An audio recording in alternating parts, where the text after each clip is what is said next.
नया रास्ता पाठ 20। अंतिम वर्ष की परीक्षा देने के लिए मीनू ने कठिन परिश्रम किया।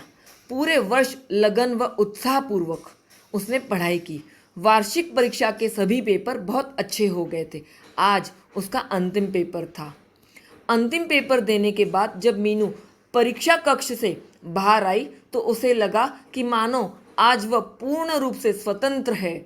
अब उसे पूरी आज़ादी महसूस हो रही थी। उसे लगा था कि उसने जो सोचा था वकील बनने का, वकालत की पढ़ाई करने का, आज 3 वर्ष की पढ़ाई और आखिरी पेपर होने के बाद उसे लगा कि आज वह आज़ाद हो चुकी है। आज पूरी तरह से वह स्वतंत्र है। अब वह परतंत्र पक्षी की तरह पिंजड़े में बंद होकर नहीं रहेगी, वरन स्वतंत्र पक्षी की तरह खुले गगन में विहार कर सकेगी। अभी इसका अर्थ है कि वह किसी के बोझ में रहकर नहीं रहेगी। अब वह आज़ाद है अपना जीवन अपने तरीके से जीने का, क्योंकि आज वह वकालत की पढ़ाई ख़त्म करके वकील बनने जा रही थी। अब वो खुले गगन में विहार कर सकेगी, आकाश में पूरी आज़ादी से अपना जीवन जी सकेगी। आज उसकी सभी सखियों का अंतिम पेपर था, इसीलिए सभी प्रसन्न नजर आ रही थी। यद्यपि ऑल्दो रात दिन जागने के कारण सभी थके हुए थे, परंतु थकान भरे चेहरों पर भी प्रसन्नता की झलक थी।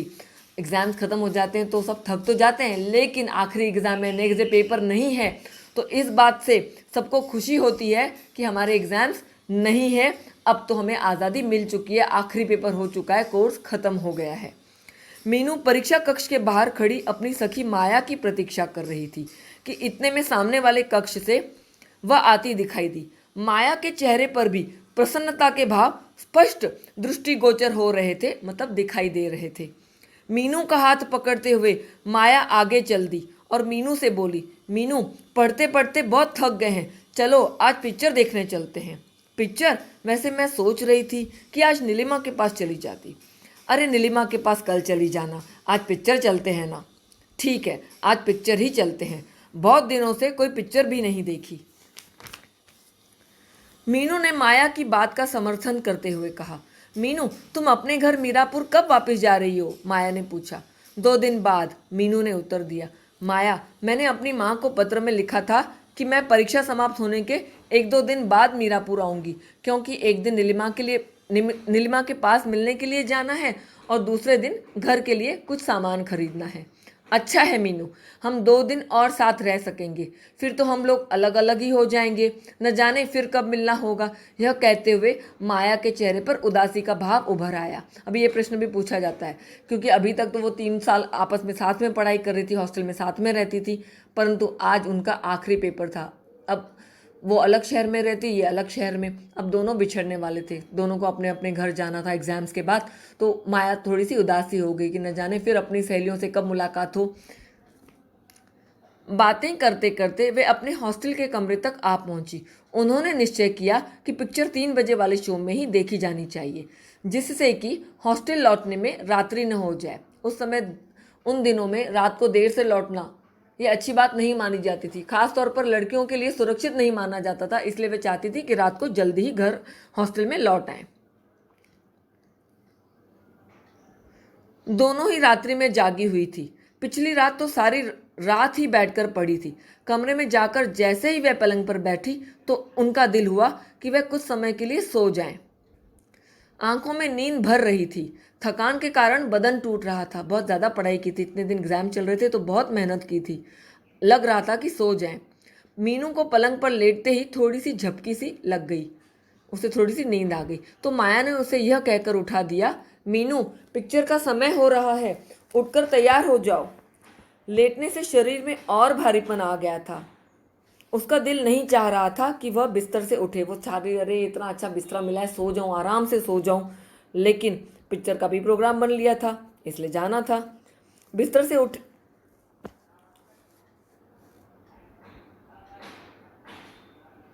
उसका दिल नहीं चाह रहा था कि वह बिस्तर से उठे, परंतु माया के आग्रह पर, रिक्वेस्ट पर उसे उठना ही पड़ा।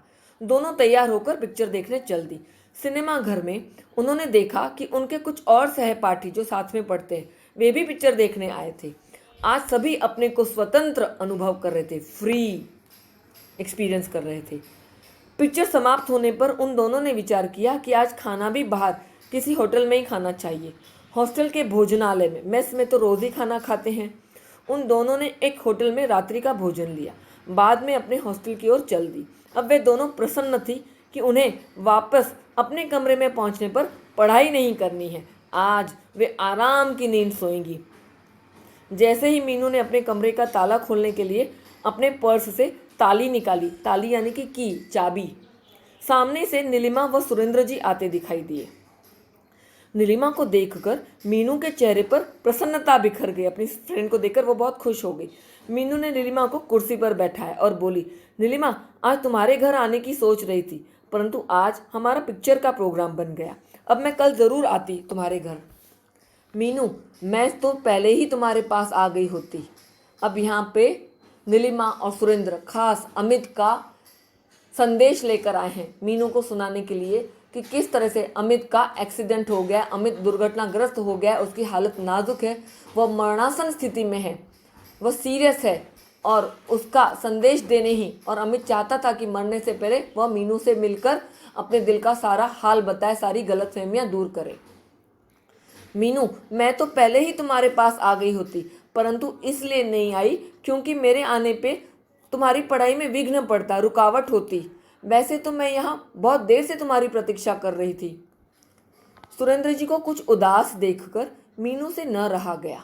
वह नीलिमा से पूछ ही बैठी, नीलिमा, आज तुम लोग कुछ उदास लग रहे हो, क्या बात है? स्वास्थ्य तो ठीक है ना सबका? यह सुनकर नीलिमा की उदासी कुछ और बढ़ गई। वह उदास स्वर में बोली, मीनू, 3 दिन पहले अमित की कार का एक्सीडेंट हो गया है। इस समय अमित की हालत बहुत नाजुक है। बहुत नाजुक है का मतलब बहुत सीरियस है, वो बहुत गंभीर अवस्था में है। यह बात सुनकर मीनू चौंकी, वो भी हैरान हो गई और बोली, क्यों, कैसे हो गया एक्सीडेंट? कार के ब्रेक फेल हो गए थे, कार पेड़ से जा टकराई। कहाँ कहाँ चोट आई है? कार का एक्सीडेंट कैसे हो गया ये पूछा जाता है तो दिस इज आंसर। कहाँ कहाँ चोट आई है? हाथ पैरों की हड्डियां तो चकनाचूर हो गई हैं, पूरी तरह से टूट चुकी हैं, और भी पूरे शरीर में गहरी चोट लगी है। नीलिमा की यह बात सुनकर मीनू उदास हो गई, क्योंकि अभी मीनू के मन में अमित के प्रति घृणा नहीं थी, उसके मन में कोई भी गलतफहमी नहीं थी। तभी नीलिमा बोल पड़ी, मीनू, अमित भैया तुम्हें याद कर रहे थे, यदि तुम उचित समझो तो थोड़ी देर के लिए उनसे मिल आना। कौन से अस्पताल में है? मीनू ने पूछा। मेडिकल कॉलेज में भर्ती है। ठीक है, कल सुबह मैं जाकर मिल आऊंगी, मीनू ने कुछ सोचते हुए कहा। कुछ समय बाद नीलिमा व उसके पति चले गए। माया पहले ही पूरी रात जागने के कारण थक कर सो गई थी। उन दोनों के जाने के बाद मीनू ने भी कोशिश की कि वह भी सो जाए, परंतु उसकी आंखों में नींद कहाँ। अब ये पूछा जाता है प्रश्न कि मीनू की आंखों में नींद क्यों नहीं थी? मीनू की आंखों में नींद इसलिए नहीं थी क्योंकि नीलिमा द्वारा उसे पता चला था कि अमित का एक्सीडेंट हो गया है और उसे काफ़ी चोट आई है, उसकी स्थिति काफ़ी नाजुक है, तो उसी के बारे में सोचते हुए उसे नींद नहीं आई। 4 महीने पहले तक मीनू के हृदय में अमित के लिए घृणा ही घृणा थी, हेट्रेट, परंतु अब उसे न जाने क्या हो गया था। उसके हृदय पे एक कोने में अमित के लिए कुछ स्नेह भाव उत्पन्न हो गया था, गुड फीलिंग्स। तभी तो अमित के एक्सीडेंट के बारे में जानकर उसका दिल बेचैन, रेस्टलेस हो उठा। जैसे ही मीनू सोने की कोशिश करती, उसकी आंखों के सामने अमित का वह चेहरा घूम जाता जो उससे कुछ कहने के लिए बेचैन था।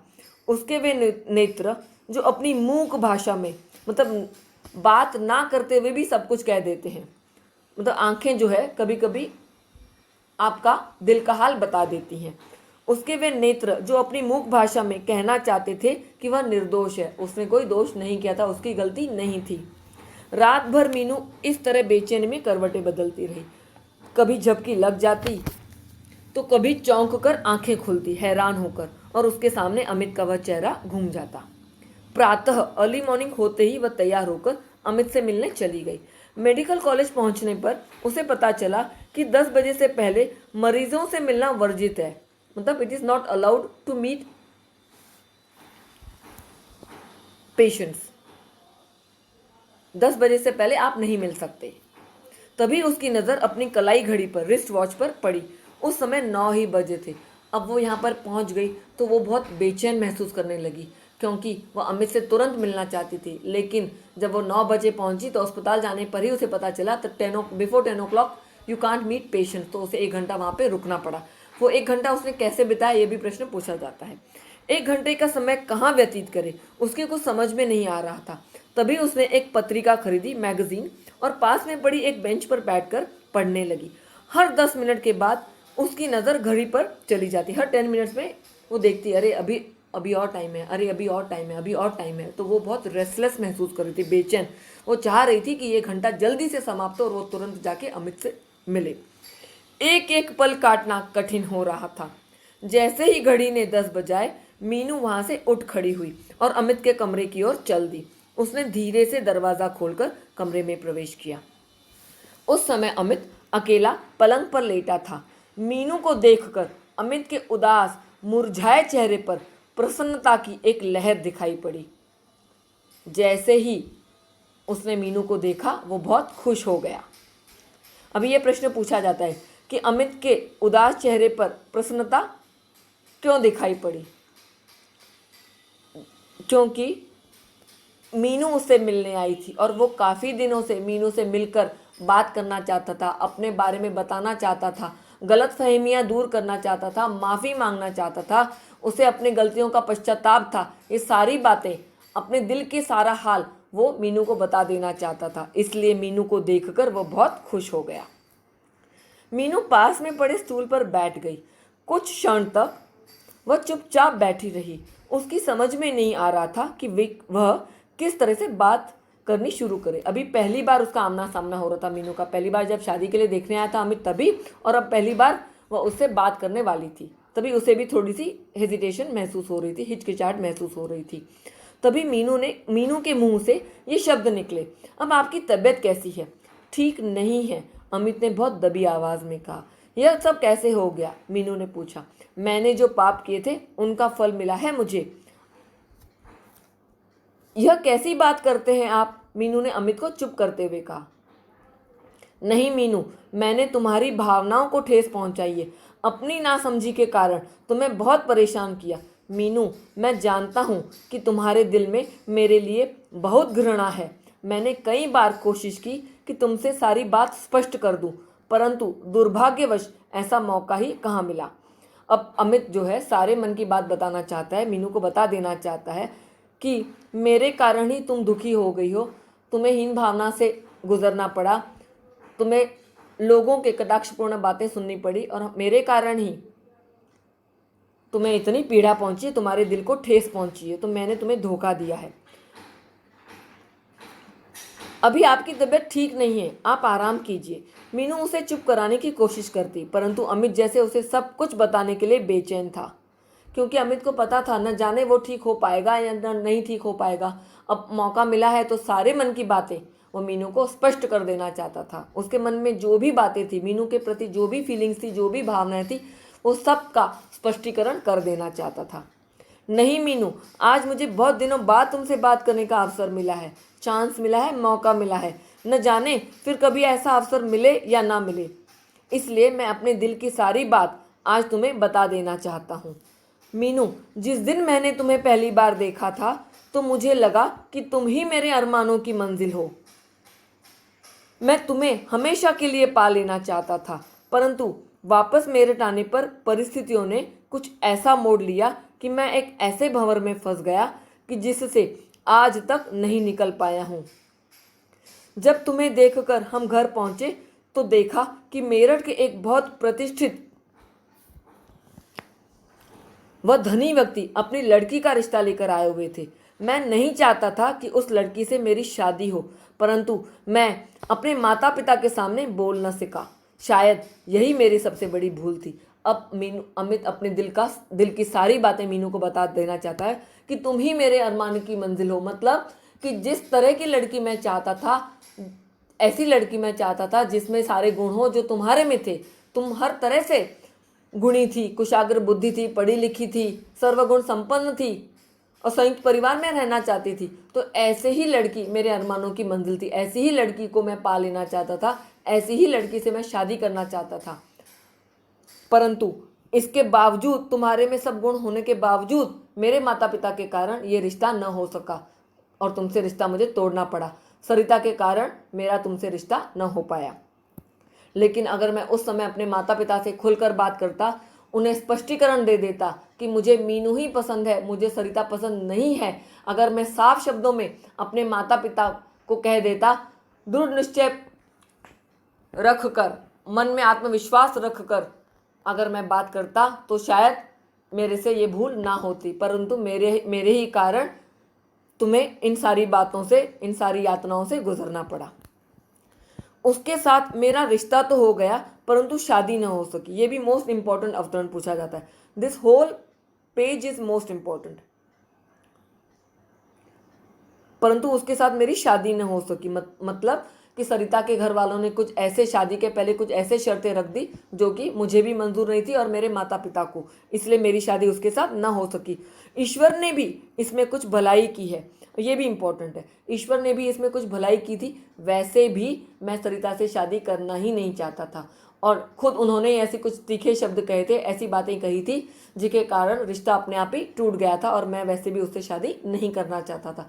तो सच में भगवान ने भी मेरी मन की बात सुन ली और मेरा रिश्ता सरिता से न हुआ, तो इसमें भी ईश्वर की भलाई थी। जब से रिश्ता टूटा है, मैंने कोई और लड़की देखने का प्रयास नहीं किया। यद्यपि मेरे माता पिता इस बात से बहुत दुखी हैं। अभी ये भी प्रश्न पूछा जाता है कि रिश्ता टूटने पर भी उसने और कोई लड़की क्यों नहीं देखी। वह अब भी चाहता था, अमित अब भी चाहता था कि अगर मीनू की शादी ना हुई हो तो वो मीनू से ही शादी करे। और जब नीलिमा से उसे पता चला था कि मीनू वकालत की पढ़ाई कर रही है, वो कुछ निराश सी हो चुकी है और वो जीवन में कुछ बनना चाहती है, तो वो भी मीनू का ही इंतज़ार कर रहा था कि मीनू की वकालत की पढ़ाई पूरी हो और वो अमित उसके सामने शादी का प्रस्ताव रखे। मेरे माता पिता इस बात से काफ़ी दुखी हैं कि मैंने शादी का निर्णय लेना ही छोड़ दिया, मैंने कोई लड़की ही नहीं देखी और अब तो मेरा एक्सीडेंट हो गया, अब तो वो और भी दुखी हो गए हैं। एक बार मैंने तुम्हें अपनी जीवन संगिनी मान लिया था। मैंने मन में अपने मन में ठान लिया कि तुम ही मेरे जीवन की साथी हो, you are my life partner. इसीलिए आज तक तुम्हारी प्रतीक्षा करता रहा, तुम्हारा इंतज़ार करता रहा। नीलिमा भाभी से मुझे पता चला कि तुमने इस रिश्ते की नामंजूरी से दुखी होकर वकालत पढ़ने का व अपने पाँव पर खड़े होने का फैसला किया है। मैं नहीं चाहता था कि तुम्हारी पढ़ाई बीच में ही छूटे, इसलिए मैंने अभी तक तुमसे कुछ कहने का साहस नहीं किया था। I was really waiting for you to finish your studies. आज जब तुम वकालत पूरी कर चुकी हो तो तुमसे कुछ कहने का समय आया, परंतु अब विधाता ने मुझे तुम्हारे योग्य नहीं छोड़ा। अब जब मैं चाह रहा था कि तुम्हारी पढ़ाई खत्म हो चुकी है, तुम्हारे सामने शादी का प्रस्ताव रखूं, पर भगवान ने मेरी ऐसी हालत ही नहीं रखी। भगवान ने मुझे मेरे दोष की ये सज़ा मुझे दे दी है। भगवान ने मुझे तुम्हारे लायक ही नहीं छोड़ा।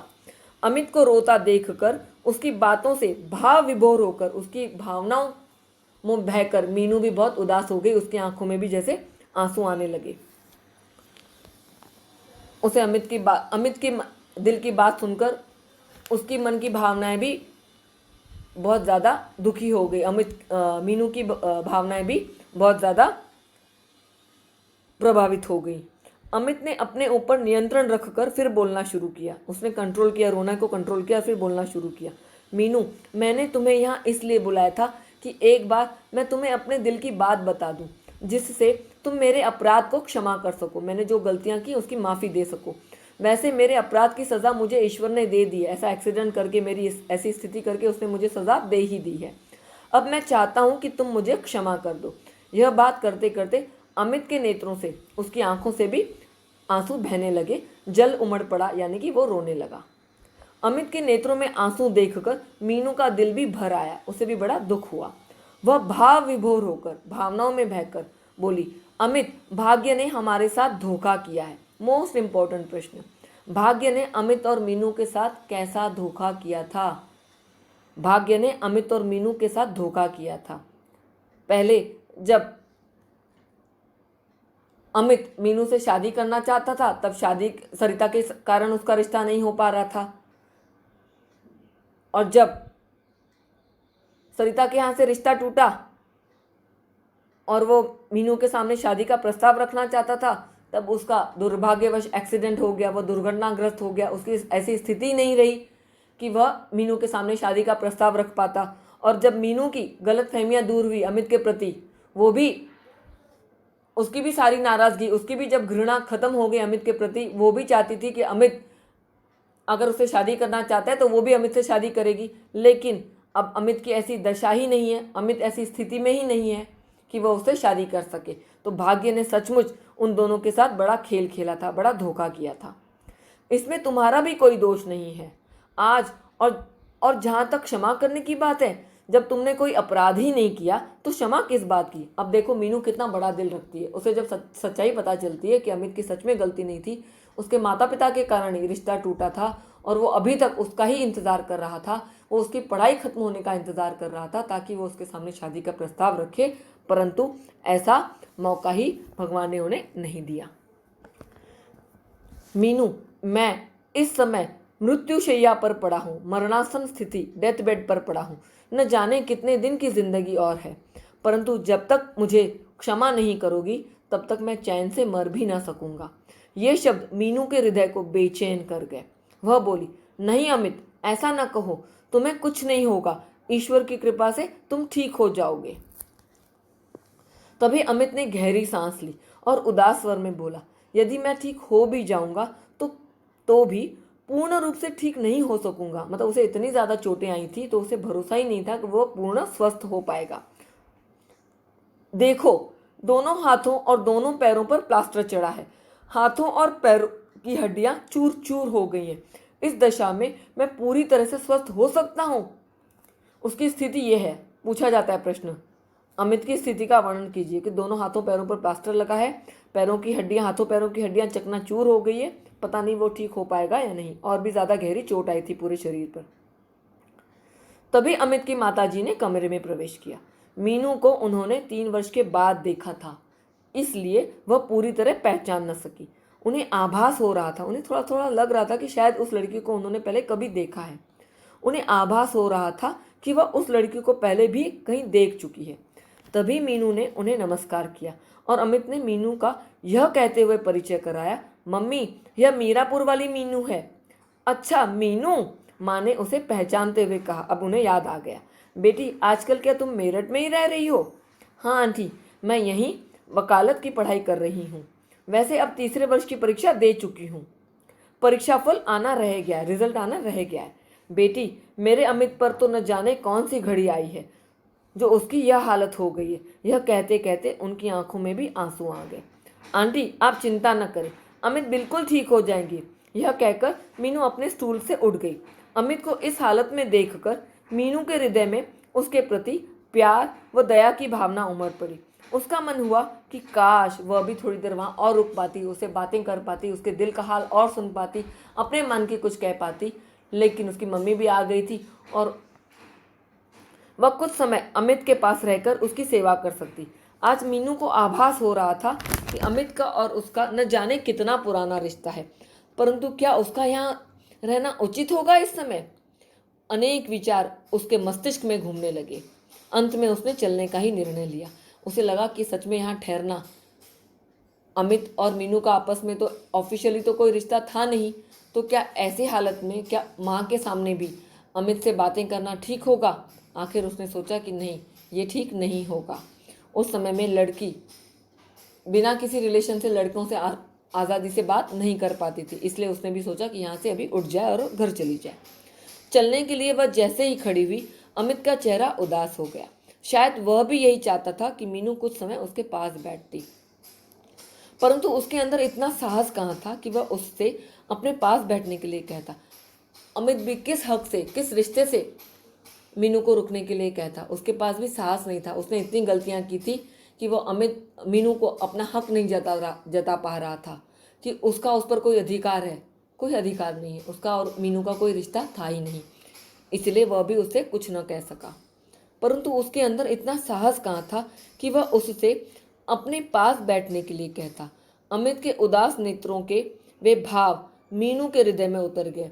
मीनू के मन में भी लग रहा था कि अमित चाह रहा है कि वह रुक जाए, परंतु वह भी रुक नहीं पाई। अब मीनू वहां और न ठहर सकी।